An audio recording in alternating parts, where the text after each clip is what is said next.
మన కార్యకర్తల్ని ఆనాటి పాలకులు ఎలా చంపారో, ఎలా ఇబ్బంది పెట్టారో, కానీ ఎత్తిన పసుపు జెండా తిప్పకుండా, మడిమ తిప్పకుండా కంచు కోటకి కాపలా కాసింది తెలుగుదేశం పార్టీ కార్యకర్తలు.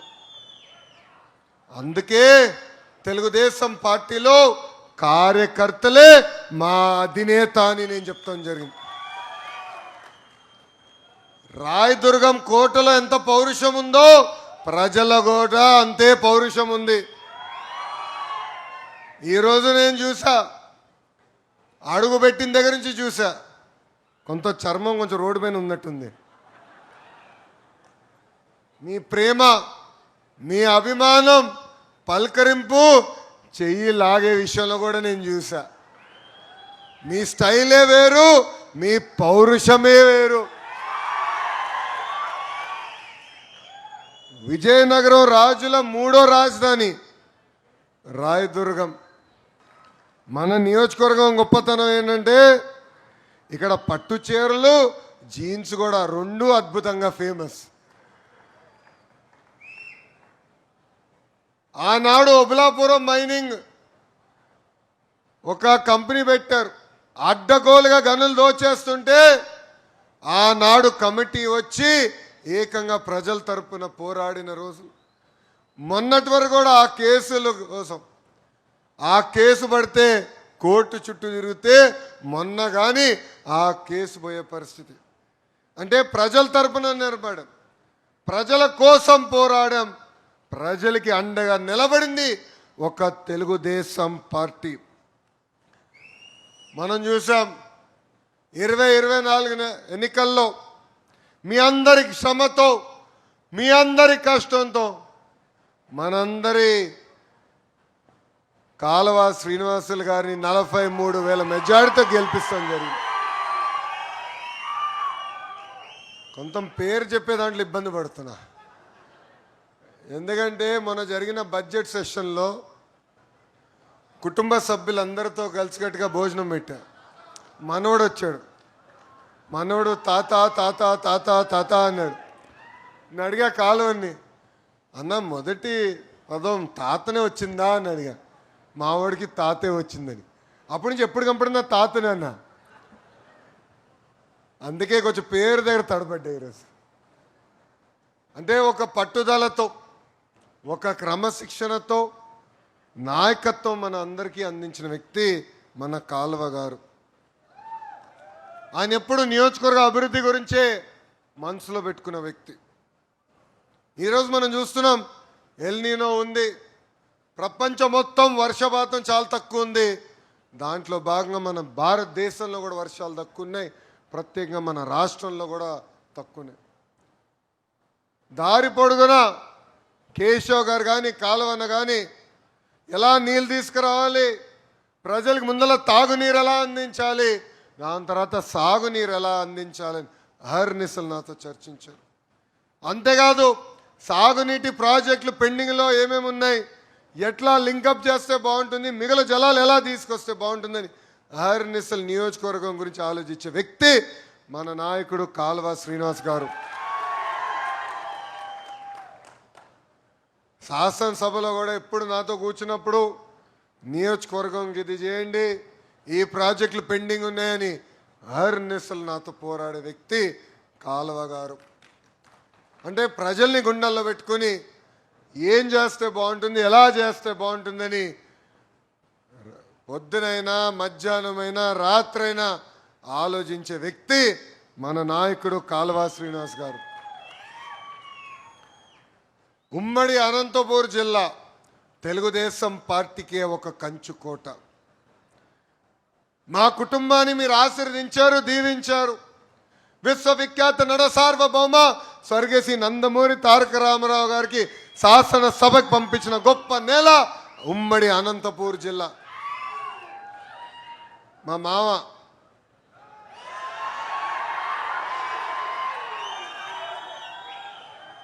హరిమాయని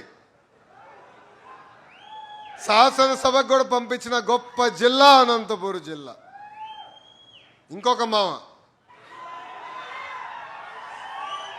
కూతురిచ్చిన మామ మీ అందరికీ బాలయ్య నా ఒక్కడికే ముద్దల మావయ్యని కూడా 3 సార్లు శాసనసభకి పంపించిన గొప్ప నేల అనంతపూర్ నేల. సో అది జీవితాంతం మేము గుర్తుపెట్టుకుంటాం. అర్నిసలు మీకోసం కష్టపడతాం. ఎంత చేసినా తక్కువని ఈ సభాముఖంగా అనంతపూర్ జిల్లాకి నేను తెలియజేస్తున్నా. 2014 నుంచి 19 వరకు కరువు నేలపై కారులు తయారు చేసే పరిశ్రమ తీసుకొచ్చిన ఘనత ఒక తెలుగుదేశం పార్టీది. ఈరోజు ఏకంగా ఫైటర్ జెట్లు కూడా తయారు చేసే సంస్థలు ఒక అనంతపూర్ జిల్లాకే సొంతమైంది. ఈరోజు నేను వచ్చినప్పుడు కూడా ఒక పక్కన wind energy, solar energy, battery energy storage systems కూడా తీసుకొస్తాం జరిగింది. కేవలం విండ్ మిల్ ఇక్కడ పెడతాం కాదు, ఏకంగా విండ్ మిల్ తయారు చేసే పరిశ్రమలు కూడా అనంతపూర్ జిల్లాకే సొంతం చేస్తాం జరిగింది. వేదికమైన పెద్దలు ఎవరు కేశవ్ గారు మా ఉర్వకొండలోనే తయారవుతున్నాయని పొద్దు నుంచి రాత్రి ఊదర కొడుతున్నాడు. అబ్బా నేను రాసా విండ్ మిల్ పైన ఇంజనీర్డ్ ఇన్ ఇండియా, అంటే ఇంజనీరింగ్ భారతదేశంలో జరిగింది, మేడ్ ఇన్ ఆంధ్రప్రదేశ్ అంటే తయారీ ఆంధ్రప్రదేశ్లో జరిగిందని రాస్తే దాని పక్కన డాట్ డాట్ డాట్ పెట్టి మేడ్ ఇన్ ఉర్వకొండ అని రాశారు కేశవ్ గారు. అంటే మన శాసనసభ్యుల్లో ఎలాంటి పోటీ ఉందో ఇదొక ఉదాహరణ. అందరి లక్ష్యం ఒకటే, నియోజకవర్గాలు అభివృద్ధి చెందాలి. నిరుద్యోగ యువకులకి వాళ్ళ నియోజకవర్గాల్లోని ఉద్యోగాలు, ఉపాధి కల్పించే లక్ష్యంతో శాసనసభ్యులందరూ ఈరోజు పనిచేస్తాం జరుగుతుంది. ఇక్కడున్న కార్యకర్తలందరూ ఒక విషయం గమనించమంటున్నారు. గౌరవ ముఖ్యమంత్రి గారు మన పార్టీ జాతీయ అధ్యక్షులు, ఆయన ఏ నియోజకవర్గంకి వెళ్ళినా, ఏ సంక్షేమ అభివృద్ధి కార్యక్రమం ప్రారంభించినా దాని తర్వాత కలిసేది తెలుగుదేశం పార్టీ కార్యకర్తలు. ఇలాంటి కార్యక్రమం పెట్టుకుంటారు. కార్యకర్తలు ఉద్దేశించి మాట్లాడిన తర్వాత ప్రతి కార్యకర్తతో ఫోటో దిగిన తర్వాతనే తిరిగి అమరావతికి ప్రయాణం చేస్తున్నారు. దాని వెనకాల 2025 మహానాడులో మనం ప్రకటించుకున్న 6 శాసనాలు ఒక శాసనం, అదే కార్యకర్త మా అధినేత అని. పార్టీ ఆవిర్భావం రోజు వేదికమైన మన జాతీయ అధ్యక్షుడు గారి పక్కన కష్టపడిన కార్యకర్తలు కూర్చున్నారు.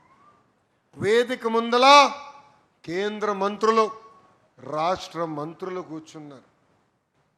ఈ ఉదాహరణ మీకు ఎందుకు చెప్తున్నానంటే అహర్నిశలు పనిచేసే కార్యకర్తలు, కష్టపడే కార్యకర్తలు వెతుక్కుంటూ వచ్చే బాధ్యత తెలుగుదేశం పార్టీది.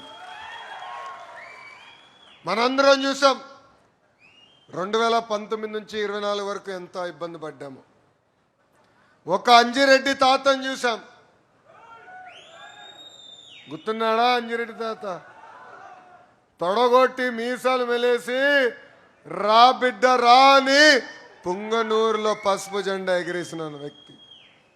ఒక మంజుల గారు, ఒక చెన్నుపాటి గాంధీ గారు, అంతెందుకు తోట చంద్రయ్య గారు మెడపై కత్తి పెట్టి వాళ్ళ నాయకుడికి జై కొట్టు వదిలేస్తానంటే జై తెలుగుదేశం, జై చంద్రబాబు అని చెప్పి ప్రాణాలు కోల్పోయిన వ్యక్తి తోట చంద్ర గారు. ఈరోజు నేను గర్వంగా చెప్తున్నా, వేదిక మీద ఉన్న కేశవ్ గారు నేను కలిసి ఏకంగా చట్టాల్ని సవరించి హౌస్కి తీసుకెళ్ళి ఆ హౌస్లో పాస్ చేసి ఏకంగా కౌన్సిల్ తీసుకెళ్ళాం. కౌన్సిల్లో ఉన్నారు కదా దొంగ పార్టీ, గొడ్డలి పార్టీ, వాళ్ళు అడ్డుపడ్డారు. మేము స్ట్రాటజీ చేసి బిల్ పాస్ చేయించాం. ఆ బిల్లు ఏముందో తెలుసా? తోట చంద్ర కొడుక్కి శాశ్వతంగా ప్రభుత్వ ఉద్యోగం ఇచ్చిన ఘనత ఒక తెలుగుదేశం పార్టీ. భారతదేశంలో ఏ రాష్ట్రంలో ఇది జరగల. అది మాకు కార్యకర్తల పట్ల ఉన్న కమిట్మెంట్. ఎందుకంటే మేము చూసాం, పార్టీ కోసం నమ్ముకున్న సిద్ధాంతాల కోసం చనిపోయిన వ్యక్తి తోట చంద్రయ్య గారు. అందుకే నిలబడ్డాం, అందుకే పోరాడం.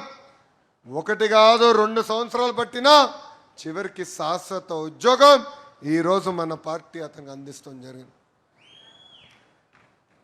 ఈరోజు మన ప్రభుత్వ అధికారంలోకి వచ్చి 2 సంవత్సరాలైంది.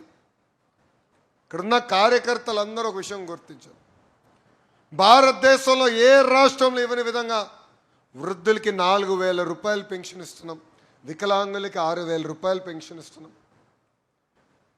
ప్రతి ఏడా ఉచితంగా 3 గ్యాస్ సిలిండర్లు ఇస్తున్నాం. స్త్రీ శక్తి కింద మహిళలు ఉచితంగా బస్సులో ప్రయాణించే హక్కు కల్పిస్తున్నాం. అంతెందుకు, తల్లికి వందనం కింద ఇంట్లో ఎంతమంది బిడ్డలుంటే అంతమంది బిడ్డలు కూడా ఆర్థిక సహాయం చేస్తున్నాం. చేనేత సోదరులకు ఉచితంగా 200 యూనిట్ల కరెంట్ ఇస్తున్నాం. ఈరోజు చేనేత సోదరుల సేవలో వాళ్ళకి ఆర్థిక సాయం చేస్తున్నాం. మత్స్యకారుల సేవలో వాళ్ళకి ఆర్థిక సాయం చేస్తున్నాం. ఏకంగా ఆటో వాళ్ళ సేవలో కూడా ఆటో డ్రైవర్లకి ఆర్థిక సహాయం ఈరోజు ఎన్డీఏ ప్రభుత్వం చేస్తుంది. ఇవన్నీ డబ్బులుండి చేయట్లా, అనేక ఆర్థిక ఇబ్బందులు ఎదుర్కొంటున్నాం. వాస్తవంగా కేశవ్ గారు ఎలా పడుకుంటున్నారు నాకైతే తెలియదు. 1వ తారీఖు వస్తే జీతాలు చెల్లించాలా, ఉద్యోగస్తులు పెన్షన్ చెల్లించాలా, వృద్ధుల పెన్షన్ కూడా చెల్లించాలా. మనం ఇస్తున్న వృద్ధులకి వికలాంగులకి పెన్షనే సుమారుగా 35,000 కోట్ల రూపాయలు ప్రతి సంవత్సరం ఇస్తున్నాం. 35,000 కోట్ల రూపాయలు ఖర్చు పెడుతున్నాం ఈ ఒక్క కార్యక్రమం పైన. ఈరోజు మనకి రూపాయి ఆదాయం వస్తే 99 పైసలు ప్రభుత్వ ఉద్యోగస్తుల జీతాలకి పెన్షన్కి ఖర్చు అవుతుంది. కానీ ఆనాడు ఒక హామీ ఇచ్చాం, ఇచ్చిన హామీ నిలబెట్టుకునేందుకు ఈరోజు అద్భుతంగా మనం సంక్షేమం చేస్తున్నాం. అంతేకాదు అభివృద్ధి కూడా వదిలిపెట్టల. మీరందరూ చూశారు, గౌరవ ముఖ్యమంత్రి చంద్రబాబు నాయుడు గారు పెట్టిన తొలి సంతకం డిఎస్సి. ఇంకా బాబు గారు సంతకం పెడితే నేను ఊరుకుంటానా? 150 రోజుల్లో 16,000 టీచర్ పోస్టులు భర్తీ చేస్తాం జరిగింది. ఈ గొడ్డల పార్టీ అనేక కేసులు పెట్టినా ఆ లీగల్గా అన్నీ తట్టుకుని 16,000 టీచర్ పోస్టులు భర్తీ చేశాం. 6,000 కానిస్టేబుల్ పోస్టులు ఇచ్చాం. ఇప్పుడు ఏకంగా 10,000 పోస్టులతో మెగా జాబ్ క్యాలెండర్ కూడా విడుదల చేశాం. పెద్దలు చెప్పినట్టు భారతదేశంలో 100 రూపాయలు పెట్టుబడులు వస్తే 25 రూపాయలు ఆంధ్ర రాష్ట్రంకి వచ్చే పరిస్థితి. అంటే అభివృద్ధి సంక్షేమం మన పార్టీకి జోడెద్దుల బండి. ఈరోజు భారతదేశంలో ఎక్కడ లేని విధంగా మనం పరిశ్రమలు తీసుకొచ్చుకుంటున్నాం. దానికి కారణం ఒకటి, మనకు ఒక బ్రాండ్ ఉన్నారు, ఆ బ్రాండ్ సిబిఎన్. గొడ్డల పార్టీ చుట్టూ ఎవరు ఉంటారండి? గొడ్డల వాడేవాళ్ళు ఉంటారు. రౌడీల చుట్టూ ఎవరు ఉంటారు? రౌడీ షీటర్లు ఉంటారు. ఫ్యాక్షన్ నాయకుల చుట్టూ ఎవరు ఉంటారు? ఫ్యాక్షన్లు ప్రోత్సహించే వాళ్ళు ఉంటారు. కానీ చంద్రబాబు నాయుడు గారు అన్న వ్యక్తి ఎప్పుడు ప్రజల గురించి ఆలోచించే వ్యక్తి. ఎలా మన పిల్లలకు ఉద్యోగాలు కల్పించాలి, ఎలా సొంత కాలిపైన రాష్ట్రం నిలబడి ముందరికి వెళ్ళాలన్న ఆర్నిసలు ఆలోచించే వ్యక్తి. అందుకే ఈరోజు పెట్టుబడులు ఆంధ్ర రాష్ట్రానికి వస్తున్నాయి. అందుకే మన నిరుద్యోగ యువకులకి మన సొంత భూమిపైన ఈరోజు మన ఉద్యోగాలు కల్పించగలుగుతున్నాం. కార్యకర్తలు కూడా ఒక విషయం గమనించాలి, భారతదేశంలో ఏ పార్టీలో కూడా కార్యకర్తలకి ప్రమాద బీమా 5 లక్షల రూపాయలు ఇవ్వట్ల. ఒక తెలుగుదేశం పార్టీని ఇస్తుంది. ఈరోజు కార్యకర్తల సంక్షేమం కోసం 160 కోట్ల రూపాయలు ఖర్చు పెట్టిన ఏకైక పార్టీ తెలుగుదేశం పార్టీ. ఈరోజు మై టీడీపీ యాప్ తీసుకొచ్చాం. అందరు డౌన్లోడ్ చేసుకున్నారా? చేసిన వాళ్ళు చేతుల పైకి ఎత్తండి అబ్బా. ఇప్పుడు అందరు ఎత్తుతారు. ఫోటోకి వచ్చినప్పుడు మిమ్మల్ని అడుగుతా, యాప్ చూపించమని. డౌన్లోడ్ చేసుకున్నారా? బాగా వాడుతున్నారా? ఎందుకు తీసుకొచ్చాం మై టీడీపీ? పాదయాత్రలో కార్యకర్తలందరినీ నేను కలిసినప్పుడు, అయ్యా పని చేసిన వాళ్ళకి పని చేయని వాళ్ళకి తేడా ఉండాలి, మేము కష్టపడుతున్నాం, ఫీల్డ్లో చెమటోర్చుతాం, మమ్మల్ని గుర్తించండి, మాకు ఇంకా బాధ్యతలు ఇవ్వండి అని మీరే అడుగుతాం జరిగింది. ఈరోజు మై టీడీపీ యాప్ ఉంది కనుకనే ఏ బూత్లో 100% జరిగింది, ఏ బూత్లో బూత్ ఇన్ఛార్జ్ ఇంకా పడుకుని ఉన్నాడో మాకు అర్థమవుతుంది. ఈ మై టీడీపీ యాప్ ఉంది కనుక ఏ కార్యక్రమం బాగా చేయగలుగుతున్నాం. ఈ మై టీడీపీ యాప్ ద్వారా పనిచేసే వాళ్ళని గుర్తిస్తున్నాం. పనిచేసిన వాళ్ళకి నామినేటెడ్ పదవులు ఈరోజు తెలుగుదేశం పార్టీ అందజేస్తుంది.